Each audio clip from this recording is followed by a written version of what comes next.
Hello dear students, welcome back.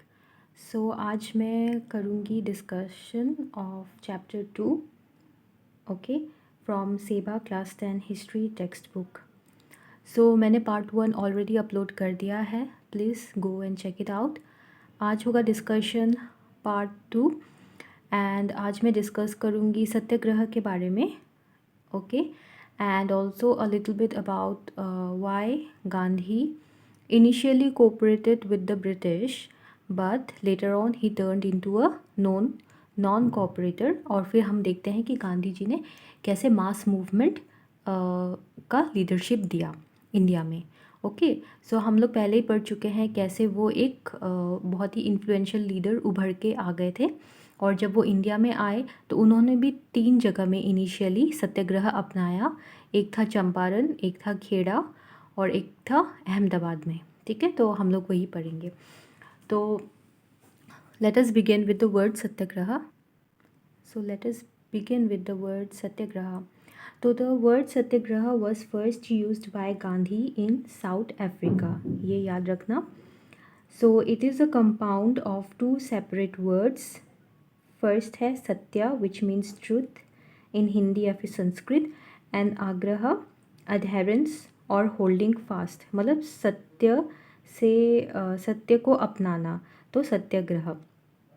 Okay, तो उसका जो रूट मीनिंग है या फिर मूल मीनिंग जो बोल सकते हैं, एसेंस है सत्याग्रह का, मतलब होता है holding on to the truth, मतलब ट्रूथ के साथ, सच के साथ रहना।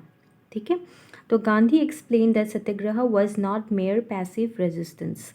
तो कभी कभी ये बोला जाता था कि satyagraha is like a passive resistance, मतलब कोई तुम्हारे साथ बुरा कर रहा है और तुम चुपचाप सह रहे हो। But Gandhi said that it's not like that. सहना बहुत बुरी बात होती है। अगर कोई तुम्हारे साथ बुरा कर रहा है एंड यू आर चुपचाप उसकी बात सह रहे हो, then it is a very bad thing. But Satyagraha was not that. Satyagraha was just simply that you are holding on to the truth and but you are not trying to harm the other person physically or mentally. ठीक है, बस तुम उसको अपनी गलती का एहसास दिला रहे हो through non violent method. Okay, तो अगले पॉइंट में क्या बोलते हैं, it meant intense political activity by large masses. Okay, तो सत्याग्रह का मतलब गांधी जी ने बोला कि it is a political activity, मतलब आप सरकार के खिलाफ यू प्रोटेस्ट एंड बहुत सारे लोग एक साथ प्रोटेस्ट करते हैं इसको। ठीक है, it's like a political activity, but वो क्या है, वो नॉन वायलेंट है। Non violence form the very basis of satyagraha. अगर नॉन वायलेंस नहीं है तो उसका मतलब वो सत्याग्रह भी नहीं है। ये बहुत इंपॉर्टेंट फैक्टर है उसमें, दैट किसी के साथ मारपीट नहीं करनी है, एकदम वायलेंस नहीं टॉलरेट किया जाएगा सत्याग्रह में। It would be very peaceful. In evolving the concept of satyagraha, Gandhi was influenced by the writings of Tolstoy and Thoreau. सो गांधी जी, हम लोग को पता है, लॉयर थे, एविड रीडर भी थे। तो उन्होंने टॉल्स्टॉय की किताबें पढ़ी थी, थोरेओ की भी किताबें पढ़ी थी। ये कुछ इन्फ्लुएंशियल राइटर्स थे, इंटेलेक्चुअल्स थे। तो उनके कुछ आइडियाज़ से ही उनका जो कंसेप्ट ऑफ सत्याग्रह है वो एक इवॉल्व हुआ। ओके, तो ये क्वेश्चन में आ सकता है through by which whose writing Gandhi ji was largely influenced. Okay, answer होगा टॉल्स्टॉय एंड थोरेओ। तो जैसे कि बताया था, हम लोग देखते हैं कि चंपारण, खेड़ा और अहमदाबाद में किसका कॉजेस लिया गया गांधी ने। तो इनिशियली जब वो आए तो उनको चंपारण सत्याग्रह उन्होंने किया इंडिया में। जब वापस आए वो साउथ अफ्रीका से, तो उन्होंने चंपारण सत्याग्रह था जो फर्स्ट उन्होंने किया था इंडिया में। ओके, ही टूक up the cause of pageants against landlords. ठीक है, तो उन्होंने किसके खिलाफ सत्याग्रह किया, लैंडलॉर्ड्स के खिलाफ, और किसका साथ दिया, पेजेंट्स का। और चंपारण नाम की जगह थी बिहार में। ओके, तो उस पे ही नाम पड़ गया चंपारण सत्याग्रह। ठीक है, और खेड़ा एक डिस्ट्रिक्ट था गुजरात में।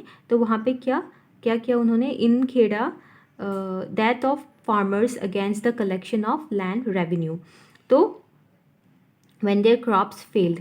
तो हम लोग ने पहले भी पढ़ा है कि कैसे जब सरकार को रेवेन्यू कैसे मिलता है या फिर अर्निंग कैसे होती है, मतलब जो किसान लोग अपना क्रॉप उगाते थे उनका कुछ हिस्सा, कुछ परसेंटेज गवर्नमेंट को देना पड़ता था, या तो कैश के रूप में या क्रॉप के रूप में। ओके, तो क्या हुआ था उस साल, तो क्रॉप्स बर्बाद हो चुका था खेड़ा डिस्ट्रिक्ट में फार्मर्स लोगों का, लेकिन फिर भी गवर्नमेंट को उतना परसेंटेज ही चाहिए था रेवेन्यू, तो किसान लोग कहाँ से लाएंगे, तो दे वर प्रोटेस्टिंग अगेंस्ट दिस।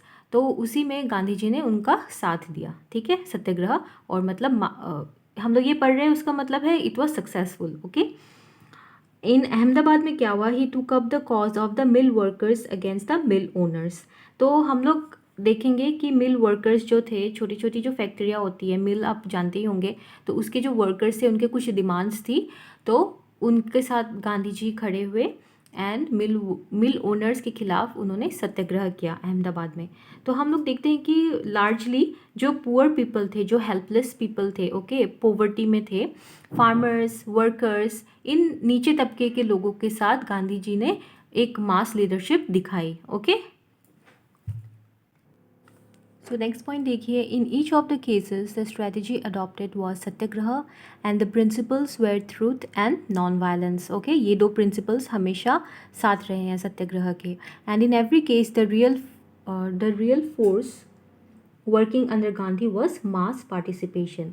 तो एक तो ये फीचर था कि सत्याग्रह में ट्रूथ एंड नॉन वायलेंस था, और गांधी जी के लीडरशिप में या फिर प्रोटेस्ट में, सत्याग्रह के आंदोलन में एक और फीचर होता था कि मास पार्टिसिपेशन होता था। मतलब it was not 1 2 3 people who are protesting, ठीक है, बहुत सारे लोग एक साथ जुड़कर इसके खिलाफ सत्याग्रह कर रहे थे, ठीक है, ये हुआ मास पार्टिसिपेशन। फिर नेक्स्ट इंपॉर्टेंट पॉइंट है until 1918। Okay, Gandhi was the supporter of the British government. British government के बहुत बड़े सपोर्टर थे Gandhi. He use to say that British government जो इंडिया में रूल कर रही है, it will benefit India, okay, in many ways, modernization लेके आएगी अंटिल 1918। तो आप लोगों को पता होना चाहिए कि 1914 से लेकर 1919 तक, या तो वर्ल्ड वार 1 चल रहा था, ठीक है। तो इंडिया को बहुत सारी एक्सपेक्टेशंस थी, और ब्रिटिश ने प्रॉमिस भी किया था कि after world war 1 is over, because Indians लोगों ने सपोर्ट किया था ब्रिटिश को, बिकॉज ब्रिटिश वॉज फाइटिंग ना वर्ल्ड वार 1 में। तो इंडियंस लोगों को लगा था, इंडियन नेशनलिस्ट लीडर्स को लगा था कि ब्रिटिश गवर्नमेंट जो है इंडिया की जो डिमांड्स थी, कुछ कुछ डिमांड्स थी, ओके, हम लोग डिटेल में नहीं जाएंगे, वो सपोर्ट करेगी। But they were highly disappointed after the world war, और कुछ कुछ इवेंट्स हुआ,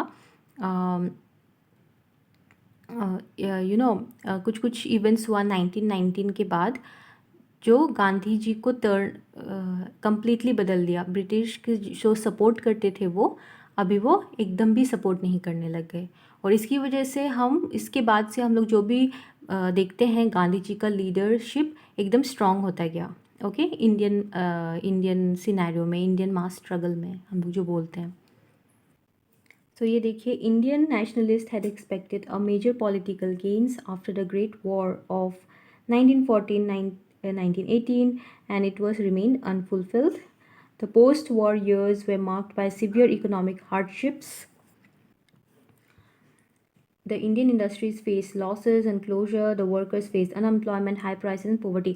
तो जब वॉर होता है ना, जैसे कि आप लोग सुन रहे होगे रशिया यूक्रेन वॉर, तो एक वॉर में ये तो 2 कंट्रीज़ के बीच में हो रहा है, लेकिन तब तो वर्ल्ड वार चल रहा था।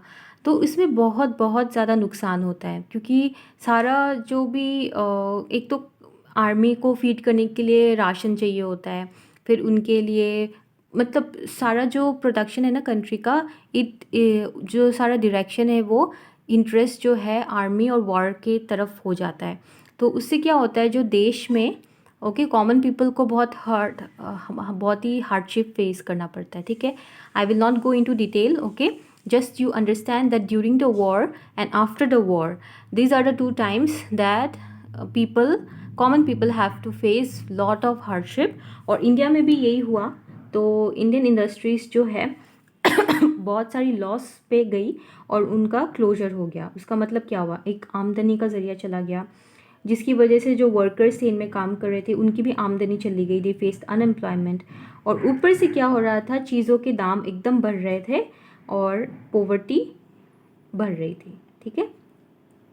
तो the peasantry too was groaning under deepening poverty and high taxation, और पेजेंट्री का हाल भी बुरा था फार्मर्स लोगों का। दे वेर ऑलरेडी पुअर और ऊपर से उनके ऊपर हाई रेवेन्यू या फिर हाई टैक्सेस लगाए जा रहे थे। The urban educated Indians faced increasing unemployment, जो सिटीज़ में जो एजुकेटेड यूथ थे, जो पढ़े लिखे थे, उनको भी बेरोज़गारी की मार से गुजरना पड़ रहा था। दे वर अनएम्प्लॉयड, उनको नौकरी ही नहीं मिल रही थी। फिर दिस इवेंट्स, और इसके बाद भी हम लोग पढ़ेंगे Rowlatt act and all. Events of the year 1918 disillusion Gandhi, मतलब उनके आंखों से पर्दा हट गया गांधी जी जो सपोर्ट कर रहे थे। And from a cooperator of the British he turned into a non cooperator. तो कुछ इवेंट्स हुआ, ये सब इवेंट्स के बाद, और 1919 में कुछ स्पेसिफिक इवेंट्स हुए जो हम लोग पढ़ेंगे बाद में, जिसकी वजह से गांधी जी के आंखों से पर्दा हट गया ब्रिटिश को सपोर्ट करने का। And from then onwards he became a non cooperator. Okay.